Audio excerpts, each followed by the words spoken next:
And no, being bisexual is not a superpower. What's your superpower? Oh, I can fly. And you, what's your superpower? I can like ride dolphins and I have a magical trident. And you, what's yours? I can have sex with different people. So I've been putting this off for a long time. Months ago, I began my quest to find a funny feminist comedian. Well, not even a funny feminist comedian, actually, it's because the bar is lower than that. They don't need to be funny all the time, or even most of the time. I just need to find a feminist comedian who can make me laugh one time. I want just one laugh. That's all I'm asking for. I don't even need them to be funny twice, just one time. And so far, I've come up empty. So I tried to laugh at Samantha Bee. Instead, I nearly died of boredom. I tried to laugh at Hannah Gadsby. Instead, I was depressed for 3 days afterwards. Tried to laugh at Chelsea Handler. And instead, I left only feeling very concerned. I'm not suicidal. You don't have to worry about it. I did not laugh at any of their jokes or even come close to laughing. So today, I'm getting back on the horse, and we're going to try to ride this thing to victory. Today, I will try to laugh at one of the newest comedy sensations in the female comedy space. Her name is Lilly Singh. She was a popular YouTuber who then became a late-night host. I just found out about her existence 2 days ago, so that's how plugged in I am to everything. She replaced, apparently, Carson Daly. Carson Daly has had a job on television for about 73 years. A little Mummy reference, a little Joan Rivers, put them together. It's funny. It's not easy to fill those shoes, is what I'm saying. Lilly Singh is trying. Feminist lover. She's a big star, apparently. Maybe she's the one who can crack the code. Let's find out. We'll start with this. This is a bit she did on International Women's Day. I am pumped because this Sunday, we're celebrating International Women's Day, y'all. Woo! Now, don't worry. You don't have to remember to go out and get anyone flowers. You just have to remember to go out and fight for equal pay for women in the workplace. Yeah. I think it's by the checkout at CVS. Now, I know there are guys out there thinking, oh, International Women's Day? Why don't we have an International Men's Day? God bless you, Twitter. Well, you're in luck, because you do. It's actually on November 19th. But you wouldn't know that because you're too busy celebrating it every other day of the year. Why do I do this to myself? Why do I do this? I'm just doubting my own life choices. This is the level of humor that we're starting with. Every day is Men's Day, har, har, har. It's so unoriginal and witless that you may as well not say anything. There's no point of even making the joke if it's between making no joke or pulling a joke from a Facebook meme from 5 years ago, then you may as well make no joke at all. You may as well get up there for your monologue and just stare blankly into the camera. That would be significantly funnier than this so far.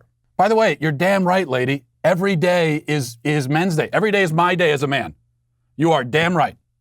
Every day could be your day too if you just went out and asserted yourself instead of whining about sexism and being so damn focused on how everyone else feels about you. You know, when you sit around demanding that other people affirm you and celebrate you, if that's how you live your life, then yeah, you get one day of the year. That's all you get. I take every day. I go and take it, okay? Not funny so far, but maybe this will get better. Let's keep listening. Also, fun fact, November 19th is also International Toilet Day. Now, I'm not saying men are toilets, but both holidays are mostly catered towards a bunch of white Johns. Oh my God. Oh my God.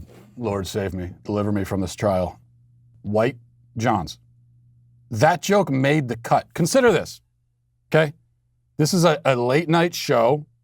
Presumably they have some kind of writer's room. You wouldn't know it from the material, but I assume they do. So there were a bunch of jokes that didn't make it to air, right? They actually threw out jokes because they were worse than that. Maybe there's a brilliant writer in that room. Probably a man, let's be honest, no offense.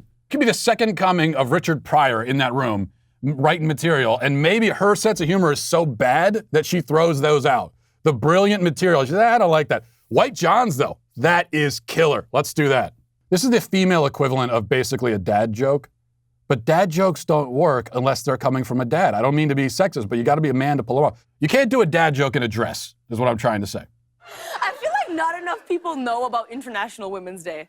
I remember I asked one guy if he knew what IWD is, and he said, yeah, can you believe George Bush lied about them being in Iraq? is you talking about?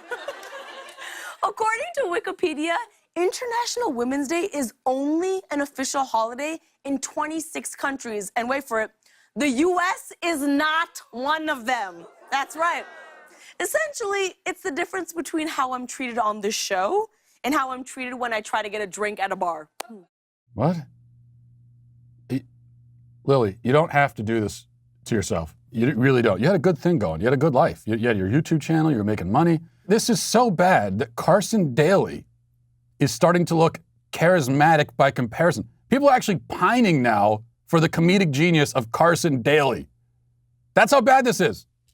Maybe that was the plan all along by NBC. Maybe they just brought her in to make people appreciate Carson Daly more. I don't know. Do you know why International Women's Day isn't an official holiday in the US? Because it's stupid. Why would we have a holiday to celebrate women? Yeah, celebrate certain women. If you want to be celebrated, go out and do something to be celebrated for. Not just because you're a woman. That's not an accomplishment to be one. Tell a funny joke, Lily. That'd be an achievement. You tell a funny joke, and I will name a holiday after you. I'll build you a statue. I'll name a galaxy after you. Just tell one funny joke. That's all I ask. We're going to try one more. And this is one, okay, I figure, this one it's got a lot of views on YouTube, this particular segment, and really popular. So who knows? Maybe this is the one. Let's listen. And today, we're going to talk about LGBTQ plus issues. That's right. Okay, I've made a huge mistake. There is no way that this woman is going to take this anywhere funny. That's right, Twitter, start your engines. Now, as some of you may know, about a year ago, I came out as bisexual. I tweeted out, female, colored, bisexual. Throughout my life, these have proven to be obstacles from time to time, but now I'm fully embracing them as my superpowers. No matter how many boxes you check, I encourage you to do the same. And I really do. I encourage you to do the same. Okay, they're applauding her tweet. That's what we've been reduced to.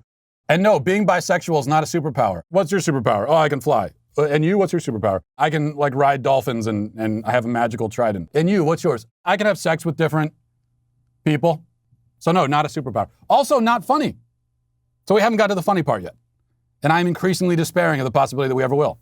You know what? I was going to end it here, but I just thought, let's be totally fair, okay? This is all material from last season of her show. I think it's from 2020.